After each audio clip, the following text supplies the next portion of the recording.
Luis Henry es contador público, especialista en auditoría tributaria y magíster en finanzas corporativas. Fue consejero del Consejo Técnico de Contaduría Pública, miembro del Tribunal Disciplinario de la Junta Central de Contadores, representante ante el Grupo Latinoamericano de Emisiones de Normas de Información Financiera, CLENIF, y secretario de la Comisión Intersectorial. Cuenta con más de 25 años de experiencia en firmas multinacionales de auditoría y como docente universitario en universidades como la Pontificia Universidad Javeriana, la Universidad de Medellín, la Universidad Corporativa de Colombia, entre otras. Actualmente es asesor de despacho de la Contaduría General de la Nación. Agradecemos nuevamente la presencia de nuestro conferencista y lo invitamos a dar inicio a su presentación. Les recordamos que al finalizar la conferencia se estará dando respuesta a las preguntas que ustedes nos hagan a través del chat de esta reunión. Bienvenidos. Laura, muy buenas tardes. Muy buenas tardes para todos. Mil gracias por aceptar la invitación de AFID a desarrollar estas charlas que son de especial interés para toda la comunidad contable. Por ello, es importante que compartamos estos espacios académicos con el propósito de presentar de forma adecuada los estados financieros al 31 de diciembre del 2020. Sobre este tema, por supuesto, se han generado varias participaciones de los distintos gremios y el objetivo que hemos realizado con AFID es compartir con ustedes algunos aspectos para que se tengan en consideración, ya que estamos, y podemos decir que a puertas porque comenzó el tema descendente o el conteo regresivo para el cierre del 2020. Y este año, por supuesto, es un tema bastante atípico, como lo han indicado muchos de los emisores internacionales. Los temas que vamos a desarrollar son 4 temas específicamente.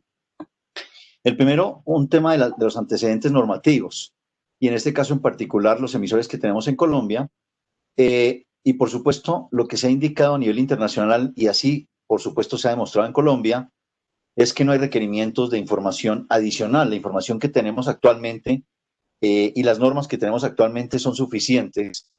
No hay necesidad de emitir normas nuevas al respecto. Parte del ejercicio que estamos haciendo hoy a través de AFID es aclarar algunos conceptos y, por supuesto, ahondar en la aplicación correspondiente. El segundo tema tiene que ver con los efectos ya propiamente en los estados financieros. El tercer tema es el impacto más importante está en los conceptos de deterioro y allí entraremos a detallar algunos aspectos especiales y específicos de este proceso. Y finalmente, el tema de provisiones. Así que bienvenidos y mil gracias por atender la invitación. El primer tema tiene que ver con los antecedentes normativos y recordemos que en el caso nuestro en Colombia tenemos 2 reguladores. Por un lado están los 2 ministerios, el Ministerio de Hacienda y Crédito Público, el Ministerio de Comercio, Industria y Turismo, y ellos emiten las normas que tienen que ver con el sector privado. Recordemos que aquí tenemos 6 anexos, el último anexo que se emitió fue el año pasado con el decreto 2270 que le puso fin al decreto 2649, y en este tema en particular, por lo tanto, hay que considerar los cambios que se originaron allí desde el punto de vista de documentación. Todo el tema de libros de contabilidad, soportes, reestructuración o reconstrucción de la contabilidad y cuándo se considera que se deben. Por supuesto, grupo número 1 basado en full, grupo 2 en pymes, grupo 3 tenemos que aclarar es contabilidad internacional, que es una base contable simplificada, porque todavía seguimos utilizando que el grupo NIF, lo que tenemos es una contabilidad simplificada basada en el costo. El anexo 5, que tiene que ver con la hipótesis de negocio en marcha, entidades que tienen problemas de hipótesis de negocio en marcha, y aquí también aplicaría porque este es uno de los principios que con mayor afectación se genera o se ha generado en todo este proceso.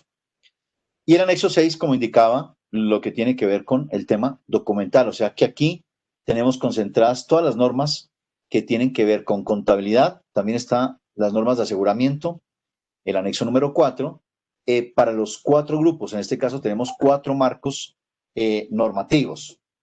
Entonces, desde ese punto de vista, en estos 4 marcos normativos vamos a tener que entrar a verificar, por supuesto, los requerimientos que se aplican en Colombia. Desde ese punto de vista, no se ha expedido, hay un documento de discusión pública relacionado con la NIF 16, que tiene que ver con alguna excepción por los cánones que se plantean durante este proceso de pandemia, cuyo tema ya está aplicando a nivel internacional, pero en el caso nuestro aún no ha salido, que es una excepción para no considerar que allí hay un tema de recálculo del contrato, sino que simplemente se podría tomar como una condición normal, y dice que para efectos prácticos podría no considerarse un cambio con efecto retroactivo o recálculo que origine en el contrato.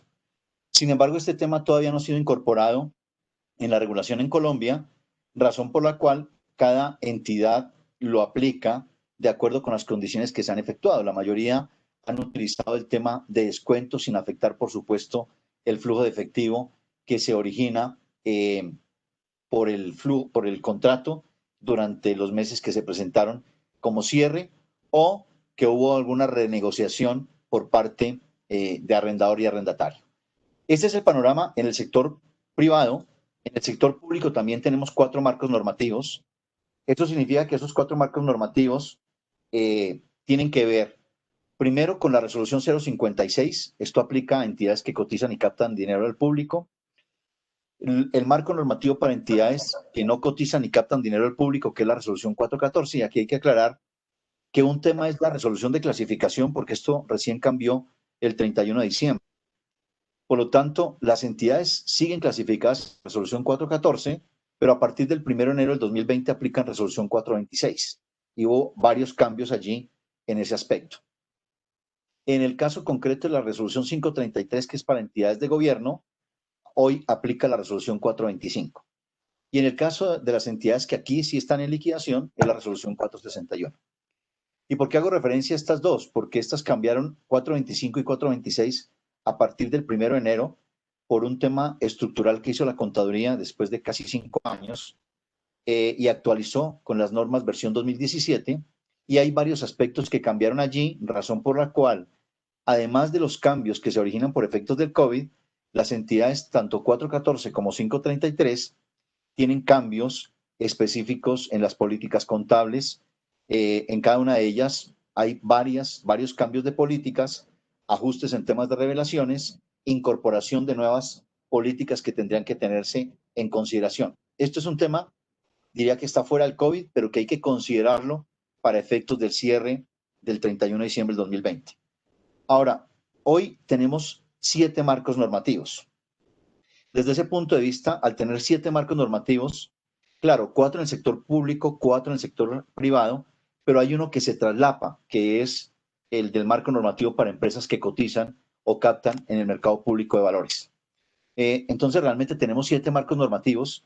Esos 7 marcos normativos no han tenido cambio durante este año y, como indicaba, muy seguramente no van a tener cambio, porque normalmente en esta época ya tendría que haber surtido todo el proceso de discusión pública y haberse proyectado el decreto correspondiente. Y así ha pasado a nivel internacional. La mayoría de emisores han considerado que son suficientes las normas y que por lo tanto han hecho un aplazamiento en todo su cronograma para a partir del año 2021 y subsiguientes continuar con los procesos que se venían desarrollando. ¿Cuál es el efecto que se tiene en los estados financieros? Digamos que aquí hice un resumen de aproximadamente 15 elementos, pueden haber por supuesto más, esta no es una lista exhaustiva, y aparecen algunos de estos fragmentos, los he tomado directamente de un documento interesante que por supuesto consultar lo que es la caja de herramientas que ha emitido IFAG. IFAG ha venido recopilando varios comentarios que han hecho distintas organizaciones a nivel internacional y, por supuesto, las firmas multinacionales de auditoría con los aportes específicos de lo que se ha visto en cada país. Y esto lo que nos ayuda es un poco a concretar qué deberíamos tener en consideración y, por supuesto, qué deberíamos ajustar en los estados financieros. Algunos de estos aspectos está, por supuesto, el tema de interrupción de operaciones, y el tema de interrupción de operaciones lleva consigo varios efectos. El corte en la cadena de suministros que se haya originado durante ese cierre, indisposición del personal y en este caso la afectación que se tiene por el cierre, en algunos casos llevar anticipadamente a vacaciones colectivas o a suspensión de contratos o a cancelación de contratos. Esos temas hay que verlos allí muy seguramente. En el caso concreto de personal, particularmente en el caso nuestro, el gobierno estableció el tema de subsidios. Eso significa que allí vamos a tener 3 o 4 elementos y vamos a verlo uno a uno. El primero, si hay tema de suspensión o liquidación de personal, que se hayan registrado, por supuesto, el tema de indemnizaciones y verificar con las circulares y resoluciones que ha emitido el Ministerio de la Protección Social de que no haya una violación de parte de la entidad en ese proceso de despidos. El tercer elemento tiene que ver con los subsidios y recordemos que el subsidio por la nómina y el subsidio por la prima, en el caso de pymes, tiene un único método de contabilización, que es llevarlo como otros ingresos. Y verificar que se requisitos, porque la UGPP tiene 3 años para verificar este proceso, hacer los procesos de visita. Aquí hay que asegurar que efectivamente la entidad los haya invertido y cumpla cada uno de los requisitos que los decretos que se emitieron en su momento se cumpla estrictamente. Mencionaba que el grupo número 2 tiene solamente un método de contabilización, mientras que el grupo número 1 tiene 2 métodos que se puede llevar a otros ingresos o como disminución del gasto correspondiente, que en este caso sería beneficios a empleados. Hay que verificar, por supuesto, la política contable que se haya cumplido en el tema de personal. Y un tercer o cuarto elemento están las vacaciones colectivas que se hayan efectuado. Y aquí hay un tema interesante y es, o más bien a tener en cuenta, además de interesante tenerlo en cuenta, y es que si por alguna razón la compañía dio vacaciones colectivas, o sea que quien originó este proceso fue la entidad, y hay empleados que no cumplen los topes mínimos para tener derecho a esas vacaciones, la entidad no puede originar cuenta por cobrar. Hay una sentencia en la cual establece que esta situación es dada por la empresa y no por el empleado. O sea que cuando hay vacaciones colectivas y es la entidad la que genera esta circunstancia, todo será un gasto. Allí no hay cuenta por cobrar. Pero si es distinto a un tema de vacaciones colectivas y obviamente el empleado toma anticipadamente las vacaciones sin haber cumplido el tiempo y los requerimientos, probablemente se podría originar allí una cuenta por cobrar mientras cumple el proceso o los requerimientos mínimos para el disfrute de las vacaciones. Ese, por ejemplo, en el tema de personal. Hay reducción de ventas o ganancias durante este proceso y ese es el impacto que estamos viendo con un tema galopante, 20% de desempleo.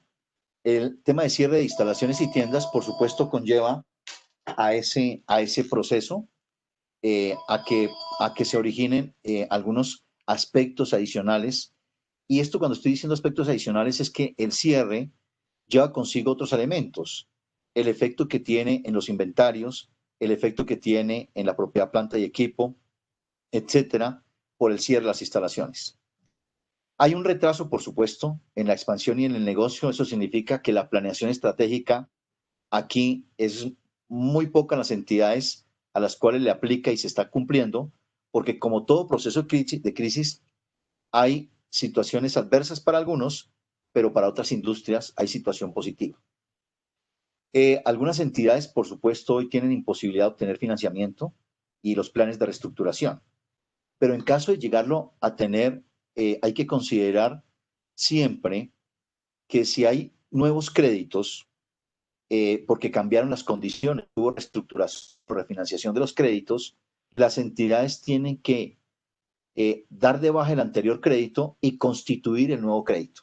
Entonces, por ejemplo, le refinanciaron plazo y tasa, eso ya son condiciones significativas por las cuales se tendría que calcular el nuevo crédito, determinar cuánto es el valor presente allí, porque la mayoría son costo amortizado, determinar ese valor, dar de baja el anterior y la diferencia entre los dos, entre la baja y la constitución del nuevo crédito, afectará directamente resultados. Y por supuesto los planes de reestructuración que se hayan originado. En algunos casos, los incrementos por la volatilidad que existen en las tasas de interés, en este caso por la reducción que han existido en las tasas de interés y el efecto que puede tener en la valoración de los portafolios y en el valor de mercado, las entidades que tienen valor razonable, pues hay que revisarlo y en este caso en particular el impacto es explicar mediante nota al estado financiero las situaciones que se pudieron allí originar. El tema de reducción del turismo y la interrupción de los viajes, pues va a tener una afectación. Las industrias que se dedican, por supuesto, a este negocio y que todavía en el caso nuestro no se ha hecho la reapertura correspondiente, eso significa que allí tendría probablemente un impacto mayor todas las entidades que estén en este tipo de industria. Ya hemos mencionado el tema de despido de personal, reducción de salario, reducción de pagos de arrendamiento. En este caso, la reducción de pagos de arrendamiento está relacionado con lo que indicaba inicialmente del proceso de modificación, solamente una norma, la NIR 16, que contempla probablemente las modificaciones o consideraciones especiales solamente en épocas de pandemia. Esto ha sido discutido en los distintos países porque lo curioso, y aquí se le preguntó por supuesto al representante de IASB, ¿por qué se hacía ese tema excepcional y no se consideraban otros elementos? Y digamos que una de las justificaciones es el que mayor impacto tiene probablemente es el tema de arrendamientos, aunque pueden existir, por supuesto, otros. Pero IASB no emitió ningún comunicado o ninguna propuesta, ninguna decisión de agenda o alguna interpretación para efectos de otras áreas de los estados financieros. Cambió el negocio, y esto hay que verlo en el caso nuestro, porque si cambió el negocio, eso significa que el objeto social de la entidad se podría afectar. Entonces tenemos que verificar el, eh, el objeto social en la Cámara de Comercio si efectivamente le permite ese desarrollo. Liquidación de entidades, entonces aquí hay las estadísticas de la Superintendencia de Sociedades, donde han entrado más de 500 entidades en liquidación y otras, por supuesto, en reorganización empresarial. Está el tema de renegociación de contratos de todo tipo, incluidos los temas de arrendamiento, el tema de suspensión de pagos y los periodos de gracia que se hayan originado en los distintos contratos o pagos que se realicen. Entonces, como pueden apreciar, hay varios efectos en este proceso que nuestra primera recomendación aquí es, hay que evaluar, dependiendo del tipo de entidad, casi que coger cada línea de los estados financieros y comenzar a verificar qué impacto se tiene. Obviamente para ajustar en algunos temas medición y en otros casos el tema de revelación. Aquí Mónica Andrea Nieto me pregunta, ¿dónde se consulta la caja de herramientas? En la página de IFAC, ¿sí? www.ifag.org. Allí está un tema que se llama COVID-19 y aparece como toolbox, caja de herramientas de este tema. Entonces, es interesante poder explorar, Mónica, estas herramientas. Miren, yo trataba de hacer el ejercicio. Hay tanta información que no he terminado de leer todo lo que hay. Y es interesante cuando lo abordan. Entonces, ahorita vemos allí algunos ejemplos de lo que plantean en esta caja de herramientas que sirven inclusive para temas de redacción en las revelaciones en las notas a los estados financieros. Bien, bueno, ahora más tardecito le respondemos a Juliana Villa, que ella dice que si le enviamos la grabación, ahorita le pedimos el favor a los organizadores que nos cuenten un poquito cuál va a ser la logística en este tema en particular. Dentro de estos aspectos del reporte financiero, ya entrando un poquito en detalle a las cuentas, ¿qué se ve afectado? Y aquí también hay 15 elementos, insisto, no es una lista exhaustiva, sino los más importantes. El primero que tiene que ver con la hipótesis de negocio en marcha. Y ya lo vimos, hace un momento mencioné que más o alrededor de 500 compañías han entrado en proceso de liquidación. Eso significa que en el caso nuestro, como contadores y en coordinación con la administración de la entidad, hay que evaluar la capacidad de continuar como negocio en marcha. Y recordemos que este es un principio de contabilidad en el cual la entidad tiene que asegurarse de ello y siempre tiene que hacer la evaluación 12 meses hacia adelante. ¿Qué significa esto? Que como son 12 meses, estamos en septiembre. O sea que todavía estamos en hipótesis del 31 de diciembre del año 2019. O sea que en este caso en particular, si yo me paré al 31 de diciembre, claro, pues ya venían algunos temas a nivel mundial que se registraron en diciembre, pero no habíamos dimensionado el efecto que podría tener y algunas entidades dijeron, si miramos 12 meses adelante, pues nuestro negocio continúa como negocio en marcha. Y continuó como negocio en marcha, pero duraron 5 meses cerrados y no, discúlpenme la expresión, no aguantaron más, dijeron cerraron. Pero miren que estamos dentro de los 12 meses. Eso significa que si este fuera el caso de una entidad que entró en liquidación, tendría que haberse devuelto o tendrá que devolverse, porque podemos hablar también del futuro en estos meses, al 1 de enero y tendría que cambiar su hipótesis y su base contable y pasar de hipótesis de negocio en marcha a no hipótesis de negocio en marcha y en este caso cambiaría la base contable. Entonces, ejemplo de un par de entidades que se presentó.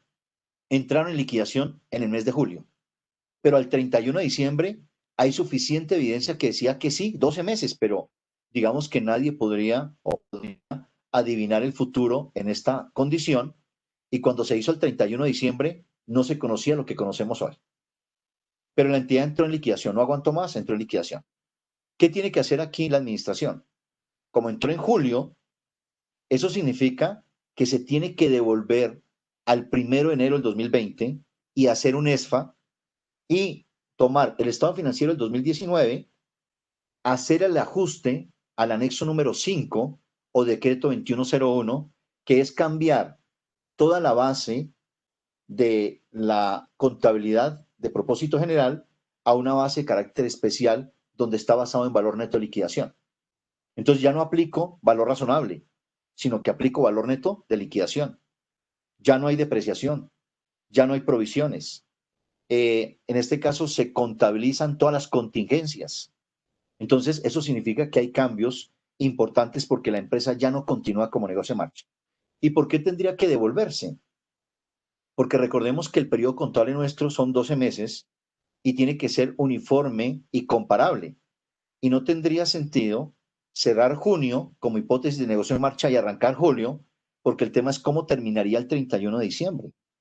Esta norma del 2101 precisamente fue lo que cambió. Originó que se hiciera un ESFA para cambiar las bases de políticas contables y lo más adecuado es de regresarse al 1 de enero. Ahora, hay otra situación donde haya incertidumbre. La compañía continúa como negocio en marcha, pero lo que existe es una incertidumbre porque se le han retirado proveedores, se le han retirado clientes, pero obviamente la entidad continúa como negocio en marcha. El tema es que si hay una incertidumbre, eso significa que origina es un tema de revelación. Entonces miren el efecto que tiene el negocio en marcha. O puede cambiar la base contable, podría generar un tema de revelación amplia en este proceso. Ahora, nosotros desafortunadamente no tomamos decisiones como sí lo hizo Reino Unido, donde determinó que para ellos el COVID no tiene efecto en 2019, sino que tuvo efecto en el 2020. Y yo particularmente me alineo con esa propuesta. En Colombia, el COVID tuvo efecto fue 2020, no 2019. Por eso al cierre el 31 de diciembre era estados financieros con hipótesis de negocio en marcha. Ahora, ¿qué va a pasar al cierre del 2020? Eso es lo que tenemos que evaluar. Allí la recomendación es, cuando usted se para el 31 de diciembre del 2020, pues tenemos que mirar 12 meses adelante, porque es probable que no continúe porque la entidad ya agotó todos sus recursos y no continúe. Y ese es un tema que muy seguramente nosotros a veces no somos conscientes y a veces decimos ya terminó el tema de la pandemia y todos los días vemos estadísticas que por supuesto ha reducido el número de infectados, de muertes y demás, pero continuamos y no sabemos, por lo menos este es un tema que suena un poco pesimista de mi parte, pero cuando uno ve otros países donde ha generado rebrote y han tenido que hacer cierres específicos, nosotros no hemos llegado a esa etapa. O sea que no hemos terminado y ahí tenemos que seguir haciendo este tipo de evaluaciones y, por supuesto, tener en cuenta 12 meses hacia adelante en la hipótesis de negocio en marcha. Ajusten provisiones y estas provisiones se pueden dar ¿por qué? Porque tenemos demandas, incumplimiento de contratos, eh, en algunos casos en particular dependiendo, porque realmente son contados con los dedos de la mano las provisiones que se pueden realizar. Recordemos que las provisiones son legales o implícitas. Y en este caso, las legales hay que seguirlas haciendo, como el tema de impuestos, impuesto de renta y demás. Las implícitas, como por ejemplo las garantías, ese podría tener allí un impacto. ¿Por qué? Puede ser que la entidad haya cambiado la política. Y como hubo 6 meses de suspensión, eso significa que es probable que las garantías se hayan ampliado. Y eso fue lo que hicieron algunas entidades. Porque dice, mire, durante este periodo yo no estoy utilizando la máquina o no estoy utilizando el producto, requiero que me extienda la garantía y el tema en particular es que se afectan las obligaciones implícitas. Simplemente aquí un pequeño recorderis en el tema de las obligaciones implícitas. Yo sé que este tema lo han visto una y otra vez, pero cuando hablamos de una obligación implícita, la definición técnica dice, es un patrón de comportamiento pasado, presente o futuro que la entidad ha hecho público ante terceros. Y entonces el ejemplo clásico es las garantías. Cuando uno ve en el panorámico trasero de un vehículo que dice 5 años de garantía o 100.000 kilómetros, eso es una obligación implícita. Y entonces, ¿qué pasa? Que el concesionario, él hace su estadística y dice, de cada 100 pesos que vendo, me reclaman 5. Entonces, cuando él vende 100, reconoce el ingreso, pero de forma simultánea reconoce un gasto de 5 pesos contra una provisión. De tal manera que cuando le vengan a hacer la reclamación por el cinturón, el airbag o cualquier defecto que salga, va directamente contra esa provisión. Y aquí vale la pena resaltar un tema. Arrancando esta presentación, hice un resumen muy rápido de los marcos normativos y mencioné que en el sector gubernamental cambiaron las normas a partir del 1 de enero de este año. Y allí uno de los cambios es que para las entidades gubernamentales, las entidades clasificadas en 533, eso significa que no aplica obligaciones implícitas. O sea que si ustedes, por ejemplo, ¿quiénes clasifican en 533? Alcaldías, gobernaciones, ministerios, las entidades, las universidades. Y por ejemplo, si hay una entidad que tenía obligación implícita, eso significa que tiene que eliminarla porque esa política cambió a partir del 1 de enero. Insisto, eso no es un tema de COVID, pero es un tema de cambio en política contable. O sea que allí el tema de ajustes en provisiones hay que tener en consideración esos aspectos. Ahora, el deterioro de los activos no monetarios. Y en este caso en particular, cuando hablamos de un monetario y no monetario, en contabilidad es muy importante. Eso significa que si aquí en este escenario nos acompañan profesionales no contadores, un activo no monetario es el que no recibe efectivo. Un activo no monetario es la propiedad, planta y equipo. Ese es un ejemplo de un activo no monetario. Un activo monetario, las cuentas por cobrar porque va a recibir efectivo. El efectivo, las cuentas bancarias porque va a recibir efectivo. Esos son cuentas monetarias. Por lo tanto, ¿dónde hay mayor deterioro? ¿Qué significa el deterioro? Anteriormente en el activo se hablaba de provisión, que era como la potencialidad que se originaba, por ejemplo, porque había desuso, no había mantenimiento, habían condiciones climáticas y hacíamos provisión. Ahora los activos no se provisionan, los activos se deterioran.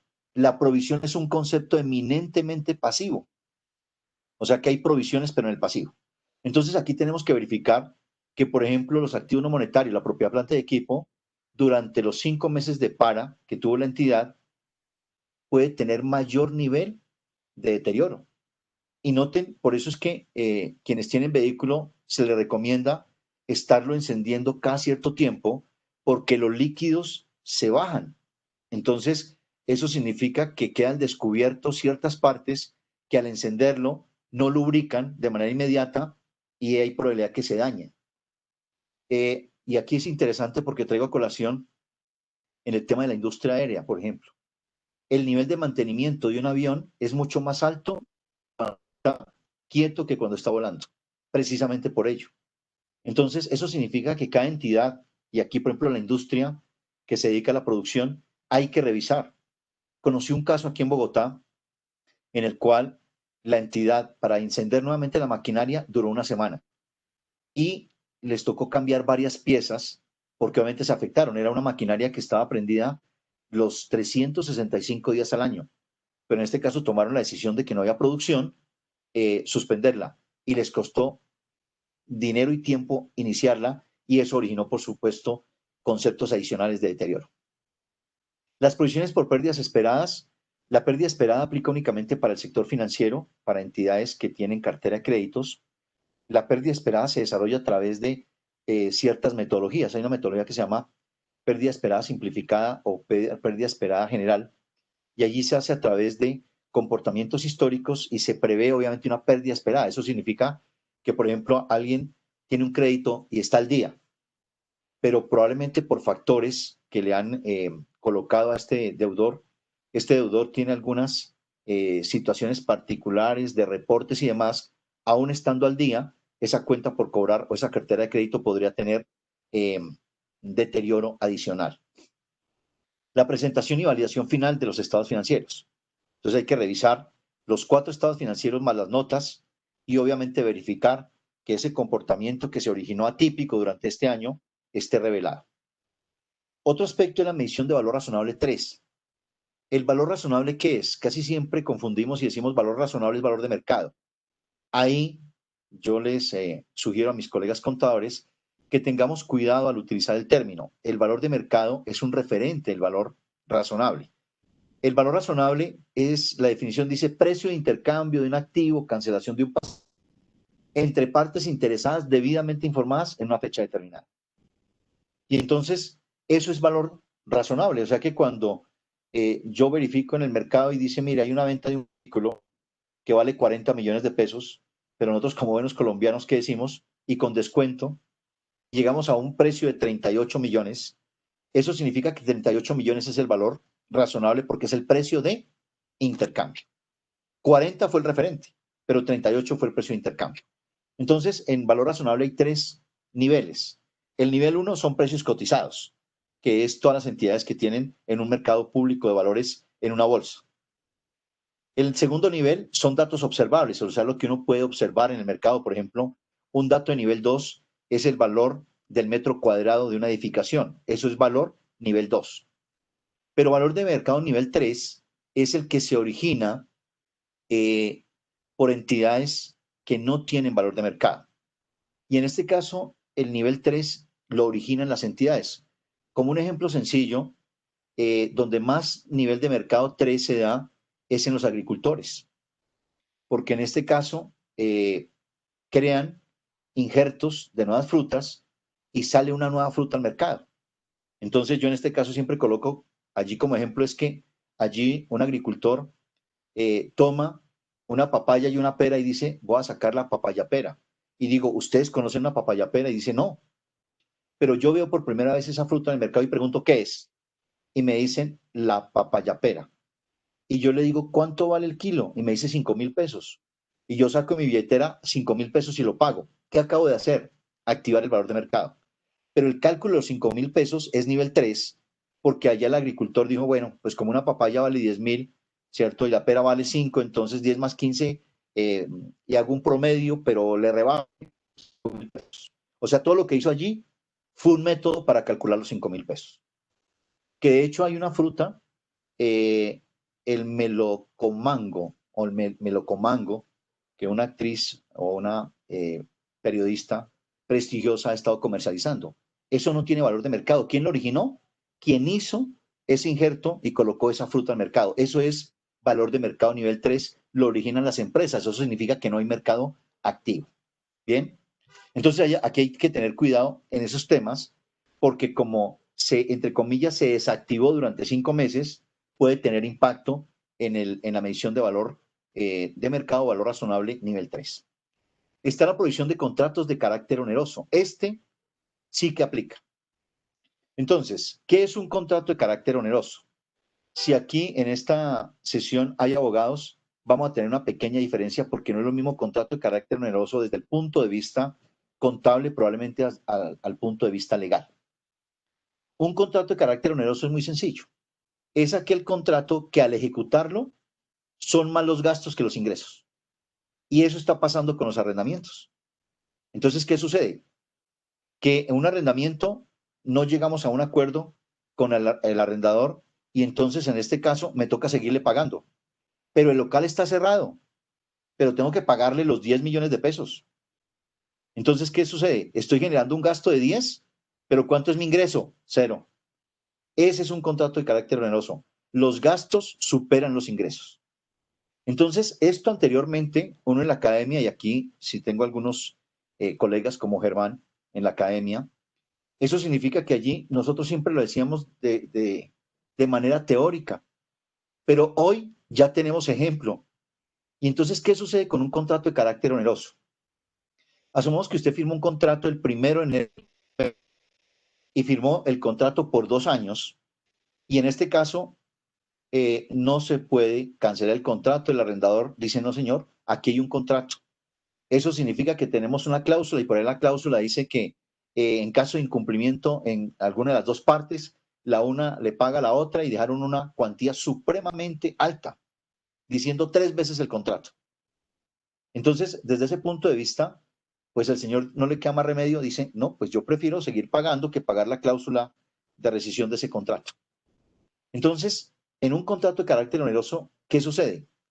Que como contratamos 2 años, 10 millones de pesos cada mes, cuando entró en marzo usted pagó bien enero, febrero y marzo, pero ahí cerró.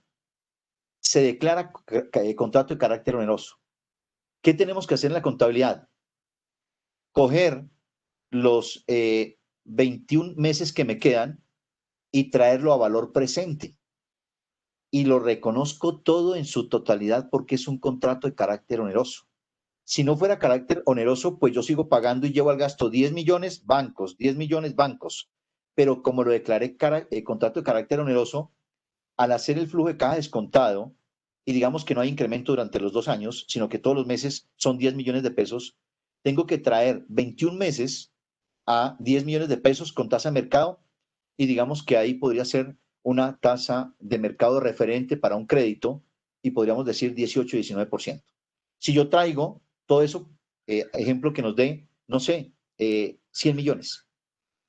Eso significa que tengo que reconocer gasto 100 millones contra provisión 100 millones porque es una provisión de carácter oneroso. Entonces, desde ese punto de vista, el impacto en el COVID aquí es revisar cada uno de estos contratos y verificar que no sean de carácter oneroso para registrar la calidad del crédito de la obligación en este caso. También puede ser un contrato de carácter oneroso aquel que, por ejemplo, el contrato vale 100 millones, pero hay una cláusula que dice que si hay incumplimiento de una de las partes, una le paga a la otra 150 millones. O sea que el costo de la sanción es superior al valor del contrato. Y hay muchos indicios de incumplimiento. Eso significa que se podría catalogar un contrato de carácter oneroso. Este es un tema, y lo digo por experiencia y con conocimiento de causa, hay que analizarlo uno por uno. Pero este es un trabajo que tenemos que soportarlo en el área jurídica de las entidades. Entonces, eso significa que si usted es contador o revisor fiscal o auditor externo, pues hay que recomendarle y decirle, mire, hay que revisar los contratos todos y determinar si son onerosos o no. Ahora, no es suficiente que diga, no, a mí me parece que no hay ningún contrato de carácter oneroso. Tiene que haber evidencia, o sea que la entidad tiene que dejar un listado donde analiza ciertas cláusulas y determina si sí o si no es oneroso, pero hay que hacer el ejercicio uno a uno.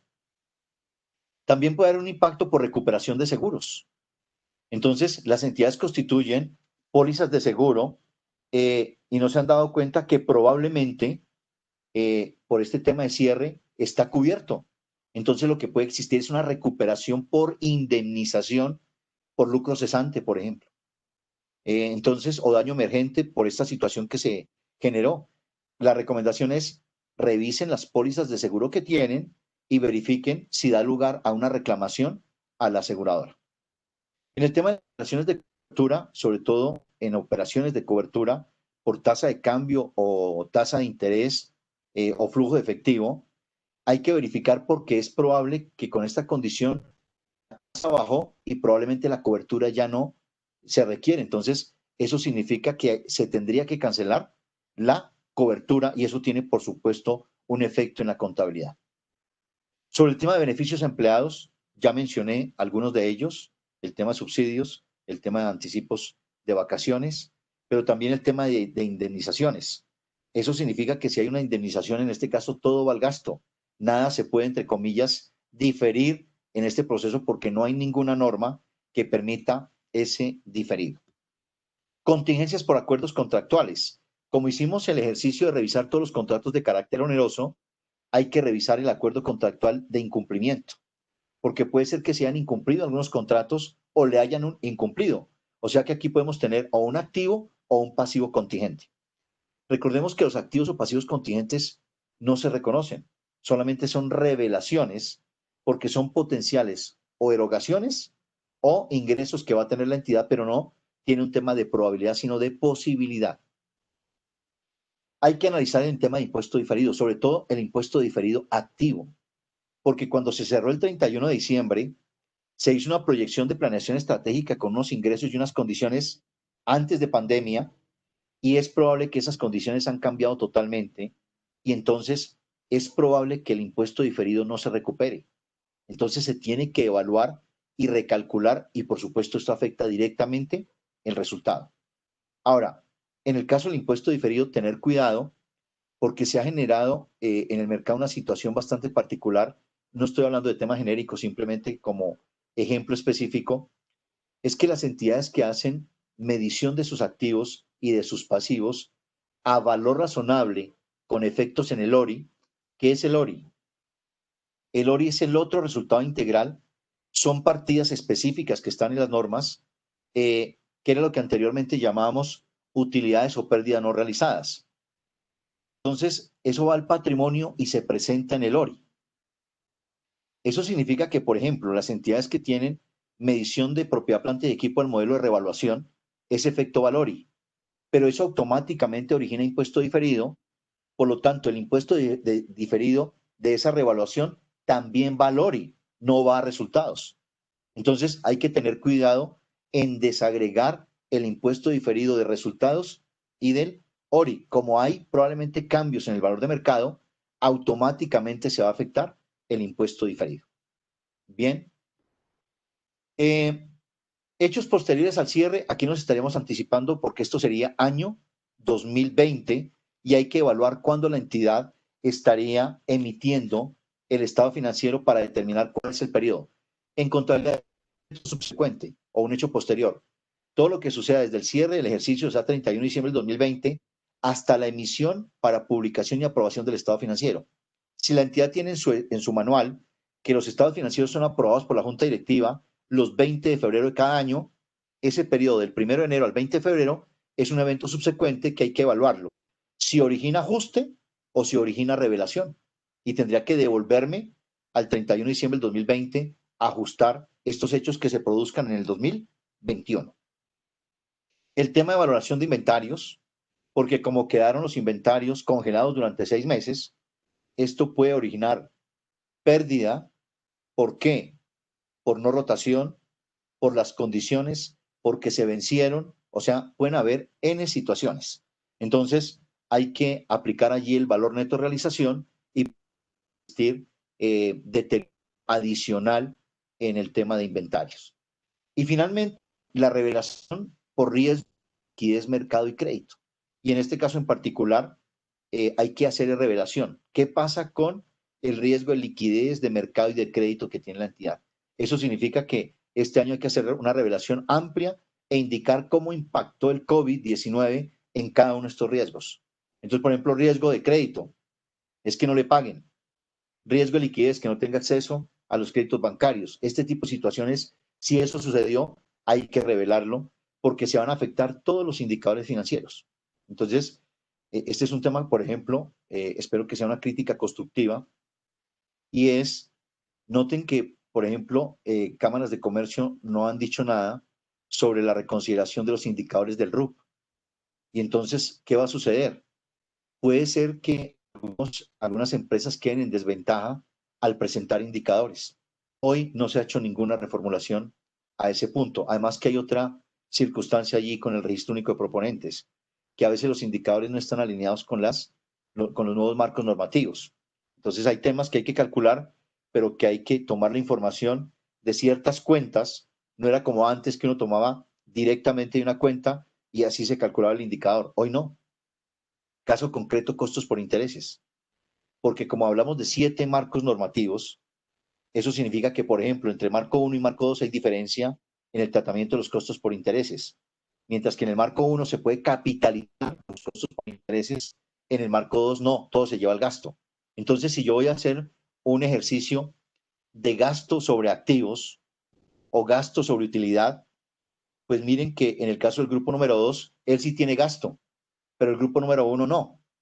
Pero no significa que él no calcule el grupo número 1, no calcule el indicador. Él, en cambio de tomar el gasto del gasto, él tendría que tomar el gasto que capitalizó para poder determinar ese indicador.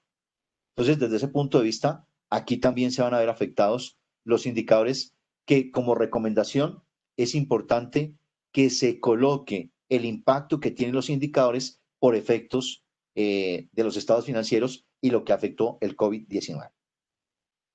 Bien, aquí voy a entrar al deterioro de activos, que es lo que es sección 27, para un tema de acotación.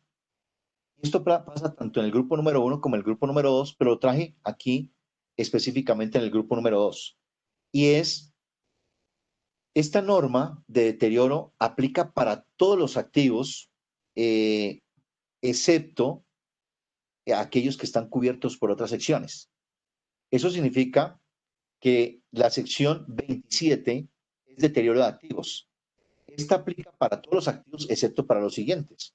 O sea que yo no le puedo aplicar, por ejemplo, deterioro al tema de impuestos diferidos porque eso habla la sección 29.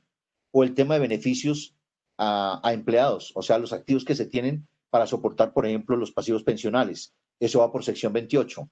El tema de activos financieros no se aplica a sección 27, sino sección 10 y 11. El tema de propiedad de inversión se aplica a sección 10.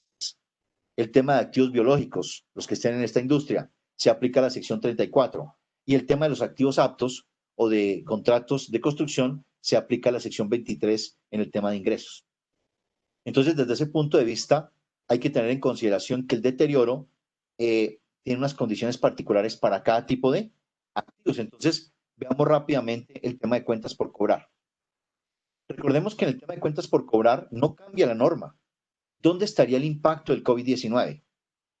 En los indicios. Recordemos que para poder calcular el deterioro de una cuenta por cobrar o de un instrumento financiero, se tiene que identificar los indicios de deterioro. O sea que yo no le puedo calcular directamente el deterioro, sino que tengo que verificar si hay indicios.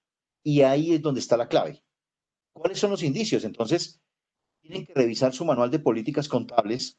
Esto es, por supuesto, un ejemplo que puede ser aplicable. O sea, la lista no tiene que ser una lista extensa.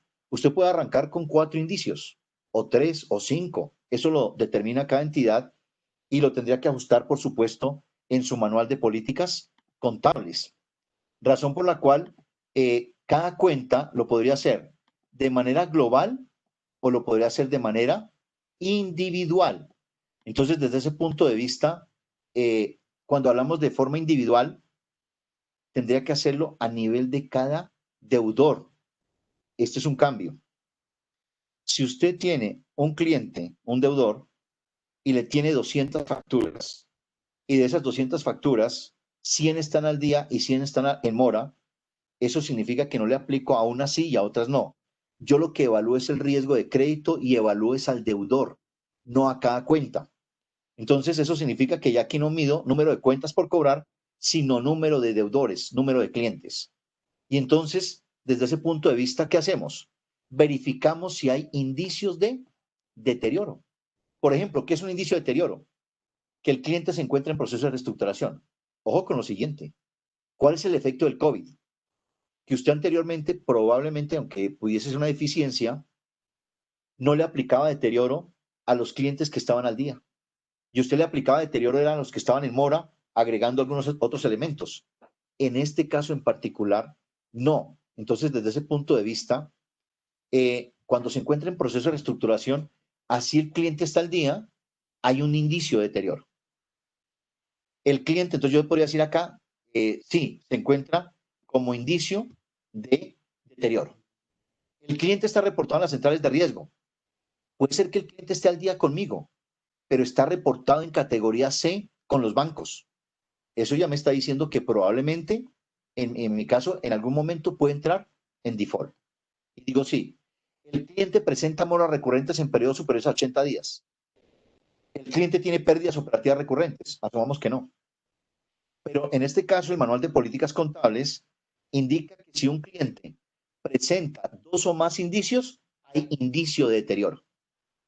Eso significa que yo podría hacer este ejercicio y aquí concluir que no hay indicios. Si no hay indicios, hasta ahí llega la prueba de deterioro. Entonces, ¿dónde está el efecto del COVID-19? En revisar los indicios. Ese es el impacto del COVID-19. Revisar que, por ejemplo, el cliente no haya cerrado operaciones, no haya entrado en liquidación, no haya entrado en reestructuración, no haya desaparecido, no haya liquidado el personal, porque si tengo una cuenta por cobrar con él, con todos estos requisitos, o más bien con estas situaciones que se originaron en COVID-19, ¿qué va a pasar? Que no me va a pagar. Y yo tengo que comenzar a deteriorar la cuenta por cobrar. Entonces, si este checklist o esta lista de chequeo me dice que si hay indicios, tengo que calcular el deterioro. Si dice que no, hasta ahí llega la prueba y no hay deterioro. Aunque existieron indicios, no hubo deterioro. Ahora, ¿qué es lo que está pasando en las entidades? Que desafortunadamente seguimos todavía con esa tendencia fuerte del tema tributario. Y entonces siguen determinando deterioro del 5, 10 y 15%. Pues ahí simplemente yo les diría, eso no es tema contable, ahí están calculando el deterioro para efectos fiscales, pero contablemente no, porque la norma en pymes, que es la que estamos viendo aquí específicamente, porque en full cambia un poquitico, aquí en este caso en particular hay que calcular los indicios de deterioro, establecer los indicios. Ejemplo, me dio indicio de deterioro. Entonces, ¿qué pasa? El deterioro se calcula vía valor presente. O sea que el deterioro hace parte integral del concepto de costo amortizado, que es como se miden las cuentas por cobrar. Ahora, no es lo mismo medir una cuenta por cobrar en el sector privado que en el sector público. Por ejemplo, en el sector público no aparece el tema de costo amortizado. Allí en el sector gubernamental las cuentas por cobrar, por ejemplo, por impuesto predial, vehículos y demás, se miden al precio de la transacción. Entonces, por eso es tan importante también conocer cada marco normativo. Aquí estoy hablando de un instrumento financiero, una cuenta por cobrar en el sector privado de entidades clasificadas en grupo número 2, que son pymes. Entonces aplicamos costo amortizado y noten que el costo amortizado es el valor inicial menos los abonos a capital, más o menos la amortización, menos el deterioro. O sea que el deterioro es un componente del costo amortizado. Pero recuerden, el costo amortizado también aplica pasivos. Lo que sucede es que si es un pasivo, no va a deterioro. O sea, es la misma fórmula del activo, pero sin el deterioro. Ahora, asumamos la siguiente situación. Yo vendí mercancía y estaba financiada por 85.760.000. Entonces, a este cliente le vendí mercancía, tenía que pagarme 85.760.000 con unos intereses de financiación y no me paga. Entonces, me tiene que pagar hoy 16, no me paga, o sea que mañana queda en default o que comienza a contar si existen o no indicios. Entonces, ojo, el hecho de que mañana entre en mora, ya tendría un día, no significa que hay deterioro. Yo tengo que hacer la lista de chequeo que hicimos anteriormente y evaluar al deudor. Y asumamos que al hacer la lista de chequeo me da que sí hay indicio de deterioro. Entonces, ¿qué pasa? Los deterioros van ligados al proceso de cobro en las entidades. ¿Por qué? Porque yo le digo, estos 85.760.000 ¿Cuándo los puedo recuperar? Según esta entidad, 8 meses. O sea, después de que queda en mora, lo puedo recuperar 8 meses porque arranca el proceso prejurídico, jurídico y obviamente todo ese tema previo de llamar y decirle recuperación de las cuentas por cobrar. Pero entonces al cierre del periodo, esto se tiene que hacer por lo menos una vez al año. Al cierre, tengo en mora, digamos que quedó en mora a partir de mañana, a partir del 17 de septiembre. Cuando llega 31 de diciembre en mora, tengo la lista de chequeo y digamos que la política de esta entidad dice que calcular el deterioro al 30 de noviembre. Esto es importante. Si en su manual de políticas contables dice que calcula el deterioro una vez al año, 30 de noviembre, todos los 30 de noviembre de cada año, hace el cálculo. Entonces, cuando llega el 30 de noviembre, dice, mire, yo voy a recuperar en 8 meses. Entonces, el 30 de noviembre, usted toma valor futuro 85.760.000, divide entre 1 más la tasa origen con la que le presté, 1.4 mensual, dividido a la 8, o sea que yo en 8 meses estoy esperando recuperar la cuenta por cobrar. Al traerlo a valor presente da 76.733.000. Eso significa que el valor en libros son 85.760 menos el valor presente 76.733, esa diferencia, que son 9.027.000, ese es el deterioro. O sea que al 31 de diciembre del 2020 registro en mi contabilidad gasto por deterioro de cartera o de cuentas por cobrar y lo llevo contra una cuenta correctora. La cuenta correctora es una cuenta separada. Eso significa que la norma internacional me permite afectar directamente la cuenta por cobrar o llevarlo a través de una cuenta correctora. Recomendación, llévelo a través de una cuenta correctora. Y en este caso en particular, lo llamamos a esa cuenta correctora. Ahora, hay otro mecanismo. Esta es la diferencia en el grupo número 1. Cuando usted tiene cuentas por cobrar del grupo número 1, usted aplica el modelo simplificado. Entonces miren que sí es un poquito distinto el cálculo del deterioro entre una entidad del grupo número 2 a una del grupo número 1. Entonces, aplicamos el enfoque del modelo simplificado en cuentas por cobrar, que es pérdida esperada. Entonces, la pérdida esperada, ¿qué es igual? Es igual a la exposición del monto, o sea, el monto que estoy vendiendo o estoy prestando el servicio, el valor que he financiado o que he prestado, por el PD. El PD es la probabilidad de default, o sea, el porcentaje de la cuenta por cobrar o cartera que caiga en mora. El LGD es el Loss Given Default, que es la severidad y representa cuánto pierdo del total siniestrado, o sea, que eso cae en mora, cuánto pierdo. Y el CDR, que es el coeficiente de recuperación, entonces el LGD es igual al 1 menos el coeficiente de recuperación. Entonces, esta fórmula suena un poco difícil al comienzo, pero es muy sencilla de aplicar y esta también se tiene que aplicar a nivel de deudor, al nivel del deudor que tiene las cuentas por cobrar. Si esto lo aplicamos en un ejemplo y digo, yo tengo una cuenta por cobrar de 13 millones a un deudor. ¿Cuál es la mora mayor a 90 días? Y dice el 5%. Y de ese 5%, ¿cuánto recupero? Y dice recuperación de los créditos que entran en mora, 60. O sea que lo que pierdo es el 40. Entonces, al aplicar esta formulita, determinamos cuánto sería el valor de esos 13 millones. Significa que por 13 millones, al aplicar la fórmula, tengo una pérdida esperada de 260.000 y ese es el valor que debería afectar directamente en los estados financieros. Bien, este es un ejemplo de aplicación tanto del grupo 2 como del grupo número 1 en el cálculo del deterioro. Ahora, ¿qué sucede en el tema de propiedad, planta y equipo? Que es otro tema de deterioro y dónde se ve afectado. Entonces, cuando hablamos de propiedad, planta y equipo, aquí se aplica la sección 27. Pero esta norma trae consigo un tema y es el deterioro se calcula distinto a la cuenta por cobrar y es que yo comparo el valor en libros con el valor recuperable. Entonces, el valor recuperable de un activo es el mayor entre el valor en uso y el valor de mercado menos costos estimados de venta. Ese es el valor recuperable que ya lo vamos a utilizar. Entonces, desde ese punto de vista, yo tengo que evaluar también factores internos, fuentes internas y externas. ¿Dónde está el efecto del COVID-19? Aquí. En que esas fuentes internas o esas fuentes externas que se dieron como temas adicionales que no existían en el transcurso normal de la operación son los que me pueden originar temas de deterioro. Entonces, hacemos una lista de chequeo similar a la que hicimos en el tema de cuentas por cobrar. Y aquí en este caso, ¿cuáles podrían ser? Vuelvo, insisto, esta es una lista que tiene que estar en el manual de políticas y lo que cambia allí son elementos adicionales. Ahora, ¿qué sucede? Porque usted me va a preguntar y dice, pero es que yo tengo mi lista de chequeo. Yo fui juicioso e hice mi lista de chequeo. Y yo le digo, perfecto, pero cuando usted hizo lista de chequeo, ¿usted le incluyó los temas adicionales del COVID-19? Eso es lo que tenemos que verificar.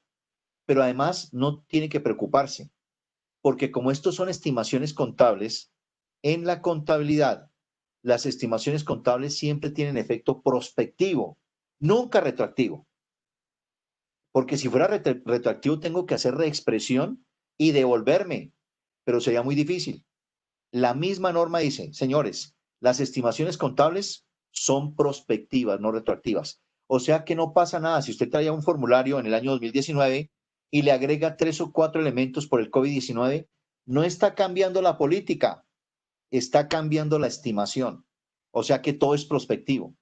Incluso hoy, asumamos que usted no lo ha hecho y que usted después de esta charla dice mañana, oiga, yo quiero revisar mañana este tema. Lo podría cambiar a partir de mañana hacia adelante. Entonces, en el tema de propiedad, planta y equipo, por ejemplo, el activo se encuentra en activo por más de 6 meses. Sí. El activo ha sido objeto de mantenimiento correctivo en los últimos 3 meses. Es que para poderlo prender, nos tocó usarlo.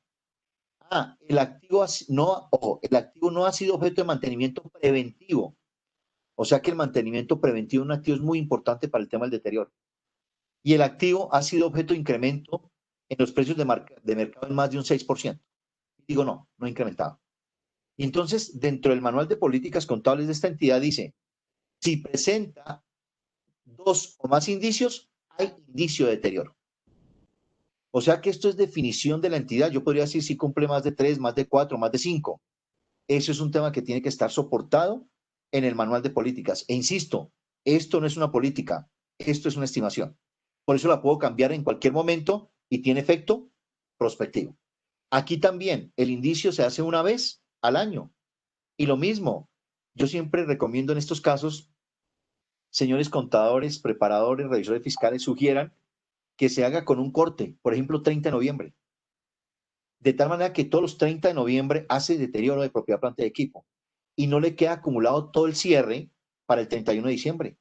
Esto ayuda y facilita el cierre, que es una recomendación en este tema que no tiene que ver con efectos de COVID, pero que obviamente viendo todos estos temas lo podríamos hacer. Entonces, en su manual, por ejemplo, dice, para cuentas por cobrar, lo hago con corte 31 de octubre. Todos los 31 de octubre de cada año lo hago. Y ya me quedó el cierre. Para propiedad, planta y equipo, lo hago en noviembre. Y digamos que para inventarios, ese sí lo hago en diciembre. Entonces, esto me va a facilitar el cierre de los estados financieros por el año 2020. Una vez determine que existe indicio de deterioro, aquí está la diferencia. Entonces, en este me voy a permitir utilizar aquí un Excel para demostrar estos elementos. Esto no tiene que ver con COVID ya, pero es simplemente que se aplique de forma adecuada. Entonces, me voy a trasladar a un Excel y en este Excel vamos a determinar cuál sería esos pasos para el cálculo. Esto sería cálculo del deterioro de propiedad, planta y equipo. Aquí, ¿cuál es el primer paso? Establecer existen indicios de deterioro. Es lo primero que tenemos que hacer. Y ahí es donde está el impacto, porque se pueden. Segundo, establecer el valor recuperable. Y perdón que me faltó, coloquémoslo aquí 0 para no alterarlo. Y es que antes de los indicios me faltó uno muy importante y es establecer por parte de la entidad los activos que son susceptibles de cálculo de deterioro. ¿Por qué este sería el primer elemento? Porque asumamos que usted es una compañía que tiene activos. La pregunta es, ¿usted a los 15.000 activos le hace deterioro? Eso sería imposible. Entonces, desde ese punto de vista, revisen su manual de políticas contables para verificar si existe o no umbral. ¿Qué significa? Que yo puedo terminar mi política para decir, mire, la compañía Alfa S.A. ha decidido que para calcular o hacer la prueba de deterioro va a tomar los activos que superen 100 salarios mínimos legales vigentes. O sea que los 15.000 quedan 20, que son los más importantes. Eso es un umbral y eso debería estar definido en la política. Ese sería el primer paso. El segundo, a esos que me originó más de 50 salarios al cierre de ese mes, 31 de octubre o 30 de noviembre, les tengo que establecer los indicios, la lista de chequeo que mencionamos anteriormente. Ahora sí, si esa lista de chequeo origina que sí hay deterioro, calculo deterioro. Pero si origina que no, no hay cálculo de deterioro. Asumamos para este ejemplo que sí. Entonces, ¿qué decimos? ¿Cuánto es mi valor en libros? Este repaso que estoy efectuando el día de hoy es porque en mi experiencia profesional y docente me llama muchísimo la atención que hoy no estemos aplicando de forma adecuada, y no estoy diciendo aquí ni haciendo un juicio de valor, ni más faltaba, sino que lo estoy trayendo como ejemplo. Yo, por supuesto, no conozco ni sus empresas, ni quienes hacen parte de esta sala de forma detallada, pero simplemente lo que me ha dado la experiencia es que no estamos aplicando de forma adecuada el cálculo del deterioro. Y entonces, por eso, en este caso, he decidido bajar un poquito en esta charla. Entonces, mi valor en libros de esa maquinaria es 1.500 millones de pesos. Entonces, lo que dice la norma es, calcule el valor recuperable. Y entonces decimos, el valor recuperable es el mayor entre el valor en uso y el valor de mercado menos costos de disposición. Entonces, tengo que calcular el valor en uso, pero la norma es bondadosa en este caso. Cuando digo que es bondadosa, es que plantea que si yo determino primero el valor de mercado, los costos estimados de venta, y este valor, que es el más fácil de calcular, es superior al valor en libros, o sea que asumamos que el valor de mercado es 1.800, por colocar aquí en el ejemplo, no hay deterioro. Ya no tengo que calcular el valor en uso. O sea, ¿qué es el valor de mercado? ¿Cuánto yo recibiría si vendo ese activo hoy en esas condiciones? Y dos temitas aquí puntuales. Primero, no es aceptable el valor catastral. El valor catastral no es valor de mercado, porque no es un mercado activo. El valor de fase colda no es valor de mercado para un vehículo. Entonces, por ejemplo, esos están excluidos. Aquí podría consultar, si esto fuera una maquinaria, tendría que consultar con fábricas especializadas de cuánto en las mismas condiciones podría vender ese activo, y ese costo estimado de venta menos costos estimados de venta es las comisiones, transporte que tengo que pagar para disponer del activo. Entonces, mi prueba sería fácil si este activo, mi valor de mercado, que lo puedo calcular fácilmente, que no requiere contratar a ningún evaluador, eso significa que lo calculo, lo dejo evidenciado y digo, no hay deterioro. Pero si el valor de mercado aquí es 1.400, ahí sí tengo que calcular el valor en uso. Entonces, solamente para efectos académicos, porque ustedes en la vida real lo tienen que hacer con un poco más de detalle, pero simplemente aquí lo que quiero reflejar es, hay que hacerlo, porque si yo fuera revisor fiscal y se lo pido le pido a la entidad el valor en uso y no lo tiene, yo le digo ahí hay un incumplimiento. Porque miren lo que están haciendo algunas entidades, dice, valor de mercado 1.400, perfecto, mi deterioro es menos 100. Y entonces ahí ya tengo listo el cálculo, ahí están los 1.400. No, un segundito. Asumamos que esta es una máquina que tiene una vida útil de 6 años. Y entonces esta máquina me produce ingresos, o sea que un valor en uso, hay que hacer el flujo de caja descontado y determinar, por ejemplo, asumamos que esta máquina fuera una inyectora que produce vasos. Y dice, mire, esta máquina produce 15,000 vasos al mes, cada vaso lo vendo a 980 pesos, multiplicado por 12, significa que al año me produce 176 millones.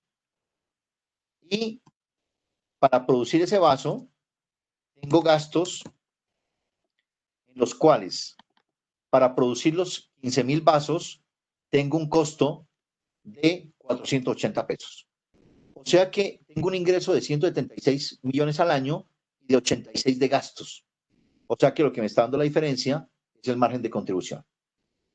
Pero para el siguiente año, y aquí es donde viene la dificultad en la vida real, en los ejercicios académicos es facilito, porque yo digo, pues fácil, esto lo incremento por el IPC, por ejemplo, por el 1.06.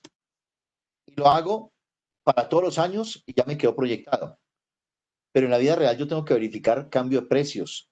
El número de unidades puede ser que incremente o disminuya. Eso significa que tengo que evaluarlo año a año y el IPC, por lo menos tomar el IPC de DANE o Banco República. Aquí en el gasto, lo mismo. Para efectos académicos, solamente el incremento, un tema lineal del IPC.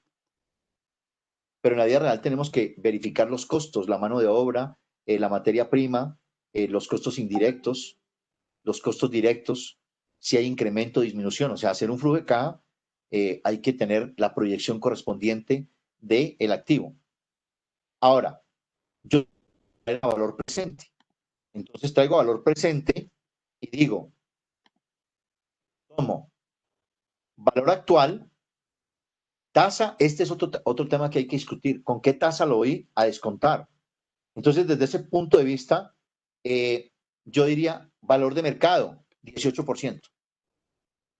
Número de periodos, 1. Y el valor futuro, los 176 millones. Traigo cada año a valor presente y así lo hago para el gasto. Entonces, en el gasto digo, tasa 17%, número de periodos correspondiente y el valor futuro, los 86 millones. Y traigo a valor presente cada flujo. Insisto, lo estoy haciendo desde el punto de vista académico. Sumo el valor presente de los ingresos y el valor presente de los gastos. Aquí, por ejemplo, me hace falta el valor residual. El valor residual del activo también hay que traerlo a valor presente. Y entonces, mi valor en uso es el ingreso menos el gasto. O sea que aquí vale 879 millones. Si fuera el valor en uso 879 millones, tiene toda la razón, porque el valor recuperable es el mayor entre el valor en uso y el precio estimado, o sea que están bien calculados los 100 millones de pesos. Pero ¿qué pasa si el valor en uso fueran 1.879 millones? ¿El mayor cuál es? El valor recuperable en este caso es el mayor, que es valor en uso. O sea que no hay deterioro. Entonces miren lo que pasaría, que si las entidades, que es lo que mencionaba anteriormente, no lo están calculando, podrían estar constituyendo deterioros que no corresponden simplemente porque no están calculando el valor en uso. Y para finalizar,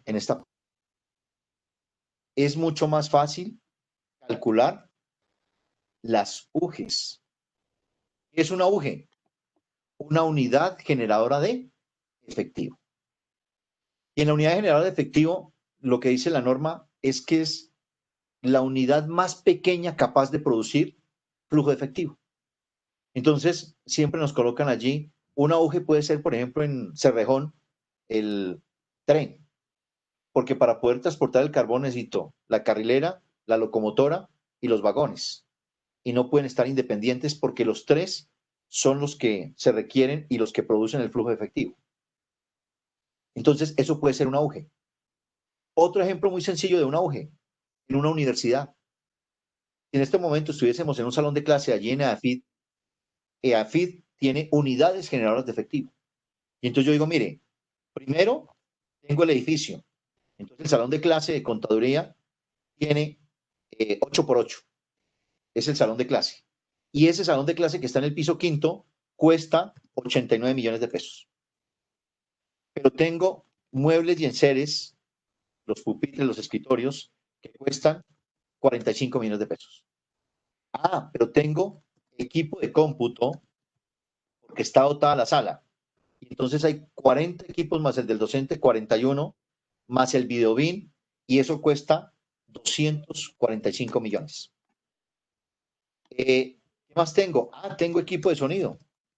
El equipo de sonido cuesta 6 millones 700. Ah, pero también necesito el equipo de laboratorio que cuesta 18 millones 900. O sea que esta UGE vale 404 millones. Claro, si yo fuera a un salón de clase y digo, como cada estudiante me paga X millones o X valor por el semestre, yo quisiera cuánto me produce la silla. No es posible determinarlo acá a la silla porque para prestar el servicio de educación necesito la silla, el computador, el pupitre, el tablero, el salón. O sea que no lo puedo determinar de forma individual. Por eso para determinarlo es mucho mejor calcular unidades generadoras de efectivo. Y en este caso vale, la UG vale 404 millones. Le calculo el valor recuperable, lo mismo, el mayor entre el valor de mercado y el valor en uso. Y supongamos que en este caso vale 380 millones porque se bajó el valor del ingreso. Ahí es donde está el efecto del COVID. O sea que el efecto del COVID está generando efectos en el valor en uso. Está en las tasas de interés, en los ingresos, en los costos. Ahí está el efecto del COVID. Entonces, claro, aquí tengo un deterioro de ¿cuánto? De 404 menos 380 millones. 24 millones. Pero ¿cómo lo afecto? Entonces la norma dice muy sencillo, señores. Tome usted cada componente y lo divide en el total de la UGE y entonces esto le tiene que dar a usted el 100% y ahora lo que nos queda es tomar el valor del deterioro y multiplicarlo, tomar el deterioro y multiplicarlo por el porcentaje de participación en la UGE. O sea que en este caso, ¿a cuánto tengo que llegar? A los 24 millones 600, que es el deterioro de la UGE. Entonces, para efectos contables, ¿qué hago? Contabilizo, deterioro del edificio, 5 millones 411. A muebles y enseres, 2 millones 736. A equipo de cómputo, millones, es el que mayor proporción tiene. Equipo de sonido, 407 mil pesos.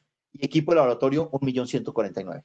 Entonces puede ser que calcular el deterioro en una universidad sea mucho más fácil, porque si la universidad tiene 120 salones, son 120 UGEs que le puedo calcular muy fácil el deterioro y no calcularle el deterioro a 28.575 activos que tiene, porque cada pupitre es un activo para efectos del cálculo del deterioro.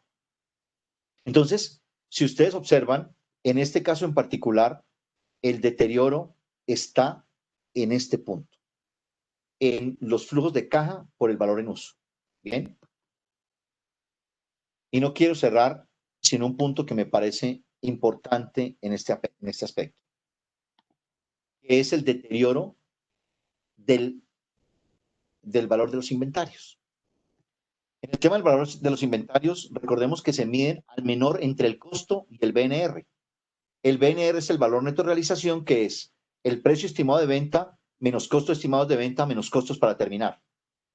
Entonces, ¿qué pasa? Que el precio estimado de venta, como no vendí y la mercancía quedó allí durante 5 meses, se pudo o pudo haber bajado la calidad. Entonces, ¿qué pasa? Que si anteriormente valía la unidad 1.500, ahora me toca venderla a 1.200. Puede ser que no le esté perdiendo 1.200 y está todavía por encima del costo. Pero cuando ese precio estimado de venta nivele o esté por debajo del costo, es donde se activa el deterioro. Por eso, cuando se reconoce en inventarios, el deterioro se reconoce al menor entre el costo y el BNR. Y, por ejemplo, el cálculo del deterioro de inventarios no está dentro de la sección 27. El inventario se calcula, el deterioro, a través de la sección 13. Entonces, por eso indicaba al comienzo de la presentación en esta segunda parte que hay que aplicar la sección que le corresponde.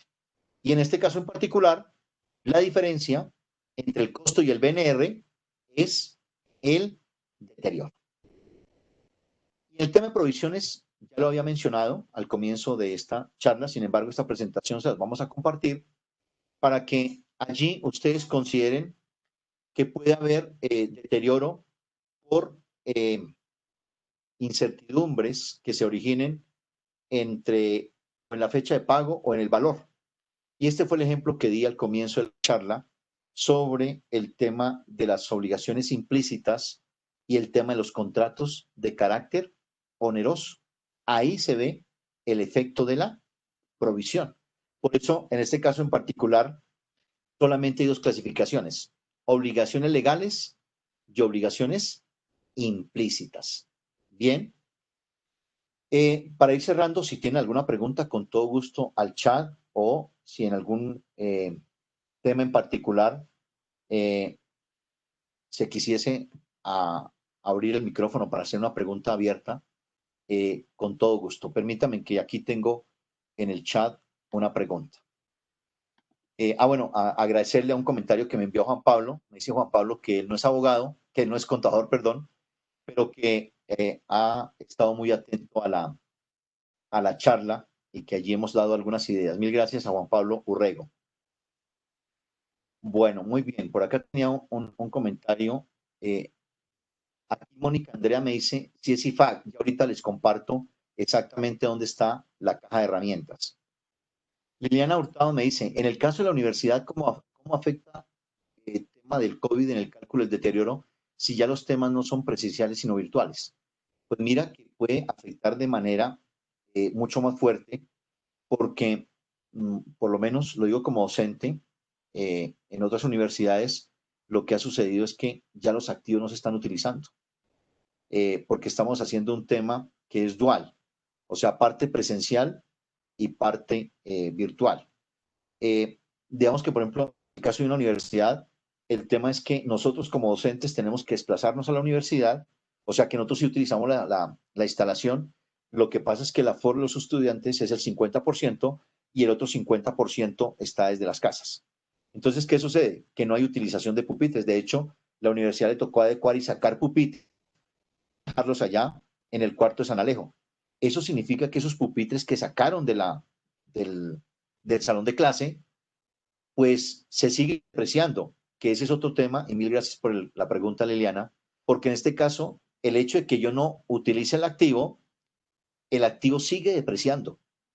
Entonces, algunos han preguntado muchas veces que como no se utilizó, entonces no debería depreciar. No, la norma es clarita en ello. Se sigue depreciando si es línea recta. O sea, ¿en qué casos no tendría cargo a la depreciación? Cuando en su política contable dice que se deprecia por unidades producidas. Y como durante el tiempo de pandemia no hubo producción, ahí sí el cargue a depreciación es cero. Pero si su método de depreciación es línea recta, en este caso hay que seguirlo depreciando. Pero además, como se va al cuarto de San Alejo, eso significa que ya no va a haber uso. Entonces, la circunstancia es que se puede deteriorar, porque al tenerlo allá almacenado, hay mayor nivel de deterioro. Ahí se afecta el tema del deterioro. ¿En qué más se afecta el tema de deterioro? Que al calcular el valor en uso se reduce.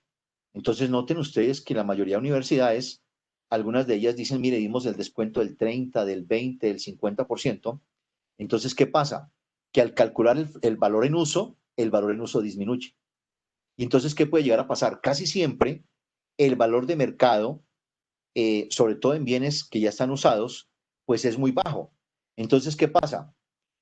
Hoy en día, lo que se está revirtiendo, y si yo comparo entre el valor en uso y el valor de mercado, el mayor es el valor en uso. Entonces, como bajaron los ingresos, eso significa que disminuye y por lo tanto, al compararlo con libros, ahí se origina el deterioro. Entonces, eso significa, y perdóneme que se me pasó acá Liliana, que aquí se puede dar los efectos del deterioro de los activos. Ahora, hay universidades que optaron 100%, o colegios, por ejemplo, que optaron 100% virtual. Entonces, desde ese punto de vista, no se está utilizando el activo se sigue depreciando y el no uso origina que haya mayor deterioro. Caso concreto, los computadores. Haga usted ese ejercicio en casa. Cómprese un computador, guárdelo 2 años. No, ni siquiera 2 años, guárdelo 6 meses. Y cuando lo vaya a aprender, a ver qué le sucede. Siempre tiene fallas. Entonces, ahí es donde se da ese tema, Liliana, de efecto del deterioro. Por favor, me cuentas al chat, Liliana, si con esto hay respuesta a tu pregunta. Luis Fernando Echeverry me dice, toda esta información es aplicable tanto a entidades privadas como públicas. Anticipo que no soy contador, pero me parece muy interesante la conferencia. Mil gracias, Luis Fernando. Sí, señor. Solamente hay una pequeña diferencia, Luis Fernando, y es que en las entidades del sector gubernamental se clasifican los activos en activos generadores y no generadores de efectivo. Para el sector gubernamental, un activo generador de efectivo es aquel que genera flujo de efectivo, pero que es a precios de no mercado. Entonces, me explico. Yo voy a una universidad, a la surcolombiana, a la de Córdoba, a la nacional, a la distrital, y entonces esa universidad arrienda el restaurante, pero el restaurante lo arrienda y le dice, mire, le cobro 1.000.000 de pesos. Pero si yo voy alrededor, en el mercado más o menos está en 5 millones de pesos. Entonces lo arrendó a precios de no mercado. Entonces, para ellos es un activo que, aunque genera flujo efectivo, se clasifica como no generador de efectivo porque se hace a precios de no mercado. Entonces, hay unas diferencias allí. Ahora, la diferencia, perdón, la similitud es que todo se le aplica valor recuperable. O sea que se hace exactamente lo mismo que acabamos de mencionar, tanto en cuentas por cobrar como en propiedad, planta y equipo. Lo que pasa es que las entidades gubernamentales tienen bienes de uso público, entonces también se le aplica allí y hay unas condiciones particulares, pero la esencia es exactamente la misma en entidades privadas y públicas, perdón, utilicé mal el término, no son exactamente lo mismo, tienen la misma base, pero tienen unas diferencias allí, que es las que tiene que analizar el contador y la administración a la hora de aplicar estos procesos. Viviana Álvarez, muchas gracias por tu mensaje. Julián Armando dice que no es contador, pero espero que le haya servido la charla.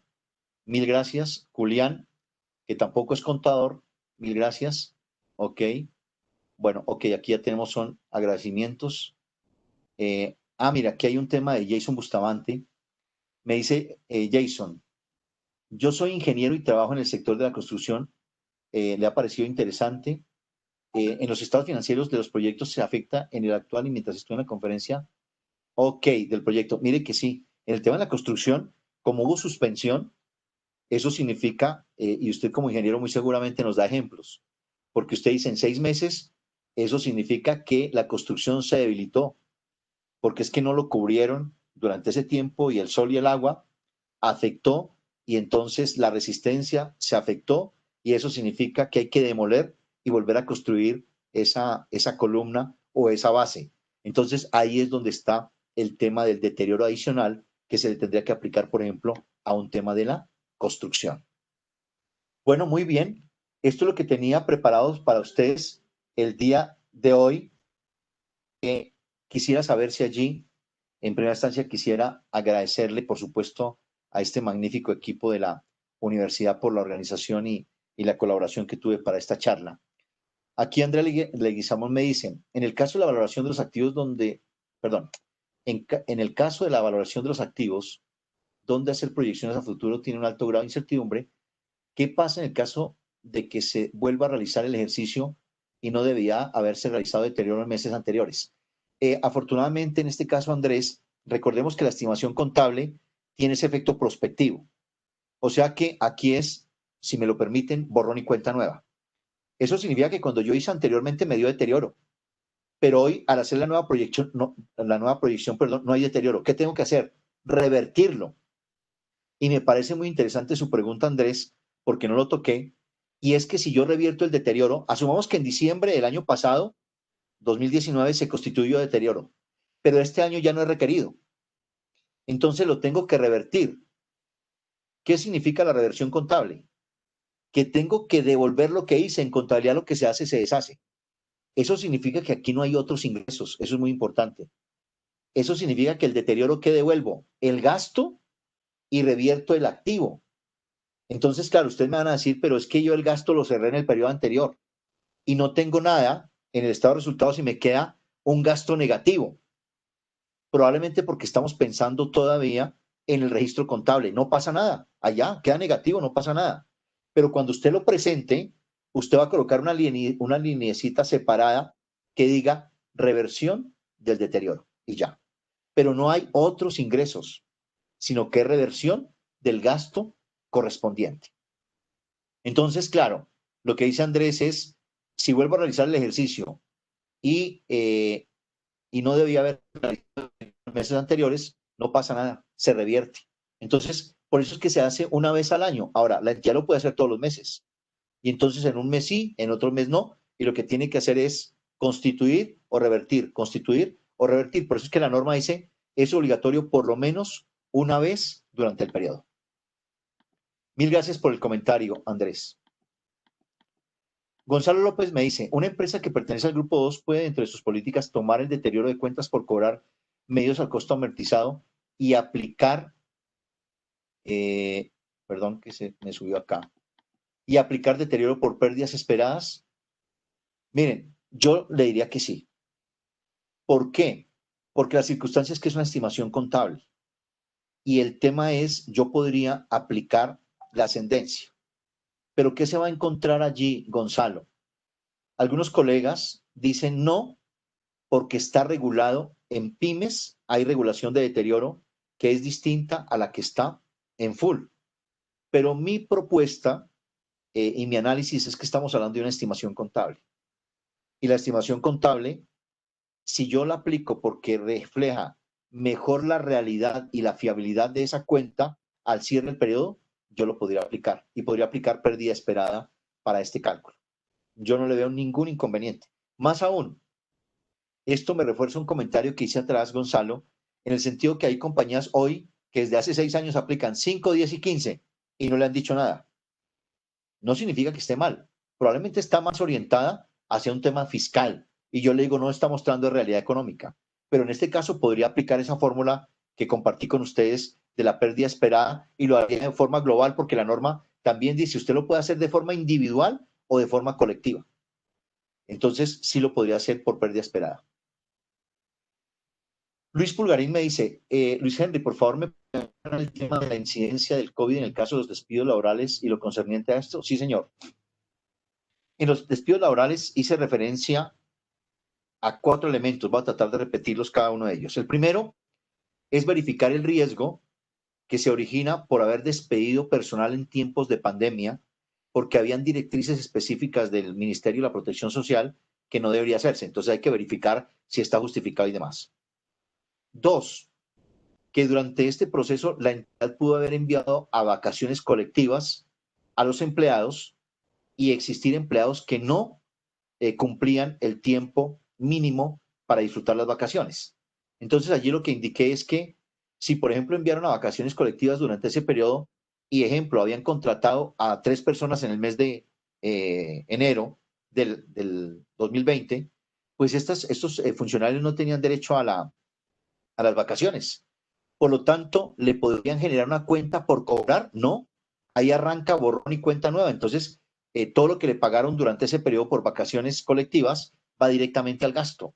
O sea que no se puede reconocer nada como cuenta por cobrar, porque hay un concepto del Consejo de Estado. Tercero, que si hay indemnizaciones, las indemnizaciones van directamente al gasto. No se pueden diferir. Y cuarto, en beneficios a empleados, el tratamiento de las subvenciones por prima y por salario, que eso todo tiene que haberse afectado al ingreso. Y allí lo que indiqué es que si es una entidad del grupo número 1, ella tiene 2 opciones de contabilizar. O lo lleva como otros ingresos, subvenciones gubernamentales, o lo puede llevar como menor valor del gasto, que en este caso es a beneficios. Mientras que el grupo número 2 solamente lo puede llevar como otros ingresos. O sea, el grupo número 2 no puede disminuir de los gastos, porque eso está prohibido ENIF para pymes, que eso está en la norma. Esos fueron los 4 temas, Luis, que mencioné al respecto. Por favor, me cuenta si con esto doy respuesta a su pregunta. Mil gracias. Juan Pablo Urrego me dice, ¿qué pasa con un contrato de arrendamiento donde yo tengo por obligación que pagar, pero no estoy usando la sede? Al cancelar el contrato me cobran una penalización enorme y preferimos no devolver el local, pero tampoco tenemos certeza de que lo vayamos a usar. Miren, este es un ejemplo claro, Juan Pablo, de que es un contrato de carácter oneroso. Entonces, ¿qué sucede? Que como usted firmó un contrato, ¿qué tendría que haber hecho desde el mes de mayo aproximadamente? Ya no me está generando ingreso, no lo voy a utilizar, pero tampoco lo voy a devolver porque si lo devuelvo me cobran la penalidad, entonces yo mejor prefiero pagar. Entonces, ¿qué hago? Lo voy a colocar un poquito extremo allí, Juan Pablo, y es que usted lo firmó hasta el año 2021. Entonces, ¿qué tengo que hacer? Coger el flujo de caja, o sea, coger uno por uno, permítame, lo hago en un Excel, hagámoslo aquí en un Excel para explicar esta situación. Entonces,